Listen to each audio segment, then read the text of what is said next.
한국은행이 기준금리를 0.25%포인트 인하했습니다. 기준금리가 연 2.5%까지 낮아진 게 2년 9개월여 만의 일이라고 하는데요. 시장이 예상대로 진행이 됐습니다. 네. 연 2.75%에서 2.5%로 0.25%, 빅컷까지는 아니지만 스몰컷을 단행한 건데요. 금통위원 7명 전원의 만장일치였고요. 네.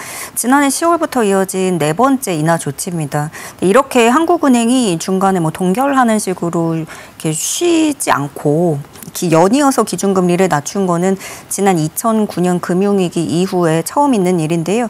그에 반해서 미국 연준 같은 경우에는 이번 달 초에 정책금리를 동결을 했어요. 그래서 이 한미 간의 금리 차가 더 벌어졌고 지금 금리 차가 원래 기존의 1.75%포인트였다가 2%포인트로 더 벌어진 거예요. 여기에다가 또 부동산 시장이라든가 가계대출 이런 여러 우려 상황이 존재하기는 합니다만 그럼에도 내수 부진이 심각하고 수출까지 좀 불안한 상황에서 소비 투자를 살려야 된다고 판단한 것으로 풀이가 됩니다. 아무래도 기준금리 인하 배경에는 올해 경제 성장률이 좀 낮아질 거란 우려가 컸던 것 같아요. 실제로 네. 한국은행이 올해 경제 성장률 전망치를 0.8%로 네. 낮춰 잡기도 했거든요.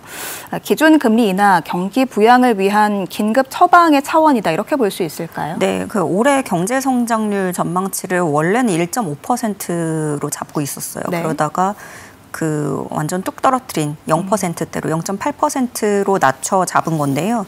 내수 부진에 이어서 그럼 미국의 어떤 관세 전쟁, 고관세 정책에 따라서 수출 둔화가 불보듯이 뻔하게 예상되는 상황이었고 그렇게 해서 지난 1분기 1, 2, 3월 성장률이 마이너스로 떨어지기도 했습니다.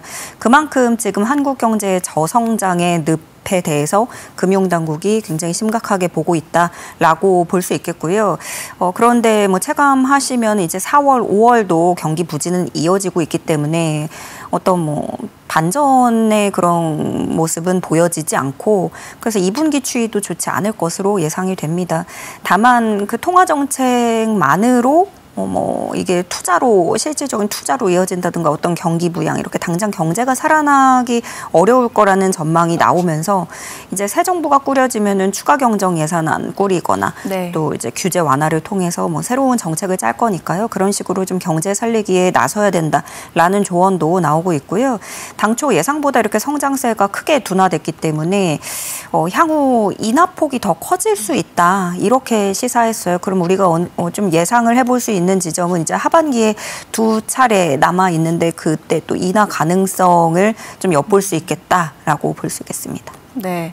그런데 또 좀 고려를 해야 하는 점이 금리 인하가 부동산 가격을 올린다거나 또 가계대출 폭을 늘린다거나 이런 우려도 네. 있고요. 앞서 짚어주신 것처럼 한미 간 금리 차로 인해서 환율 상승에 대한 부담도 있거든요. 여러 가지 이런 상황을 고려했을 때 좀 한국은행이 좀 속도 조절에 나서지 않을까 이런 관측도 있어요? 네.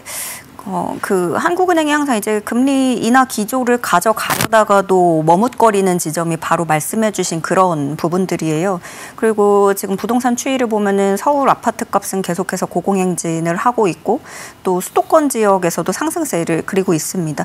그래서 기준금리를 결정하면서도 고민이 깊었을 거고 상황이 심각하니까 인하를 하긴 하는데 속도 조절에 들어가겠다, 완급을 주겠다는 네. 거겠죠. 그래서 금융당국은 기준금리를 너무 빨리 낮출 경우 주택가격이 오르는 요인이 될 수 있다 이렇게 짚어냈고요. 지금 상황에 대해서 설명하기로는 지금은 금융여건만 본다면 유동성이 충분한 상황이고 3년짜리 금리 이런 중장기 금리가 많이 내려와 있다라는 게 이창용 총재의 설명입니다. 또 금리 추가 인하가 자산 가격을 올릴 가능성이 있다는 거 분명히 우려를 표했는데요.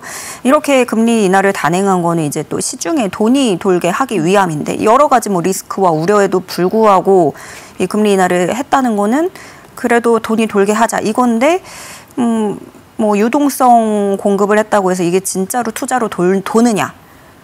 오히려 이럴 때 내 자산을 지키자 하는 심리로 자산 가격 상승으로 이어질 수가 있거든요. 그런 부분을 배제할 수가 없고 그래서 이창용 총재는 그 금리 정책이 특정 지역의 부동산 가격을 자극하는 쪽으로 작용하도록 그 정도로 유동성을 공급하는 거에 대해서 이제 새 정부와 연대하고 여러 교감을 해야 된다라고 얘기를 했는데요.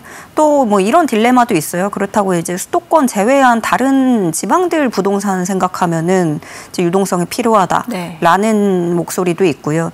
다음 기준금리가 7월 10일에 결정이 됩니다. 그럼 이때는 새 정부 꾸리고 나서인데 새 정부가 출범하면 즉각적으로 이 경기 부양에 대한 심도 있는 논의가 필요해 보입니다. 네. 부동산 관련 이야기가 나와서 여쭙고 싶은데 기준 금리가 이렇게 떨어지면은 뭐 대출 금리도 떨어지지 않을까 하는 기대랄까요? 그런 생각도 많이 하실 것 같아요. 네. 그런데 이제 오는 7월부터 3단계 스트레스 DSR이 시행이 된단 말이죠. 이런 상황에서 기준 금리 인하가 대출 금리에 영향을 줄까요? 그러니까 금리 인하 소식이 들려오면 이게 거시경제에서는 금리를 인하한다고 하는데 왜 내가 빌리는 돈에 대해서는 왜 아직도 이율이 이렇게 높을까? 거기서 괴리가 오거든요.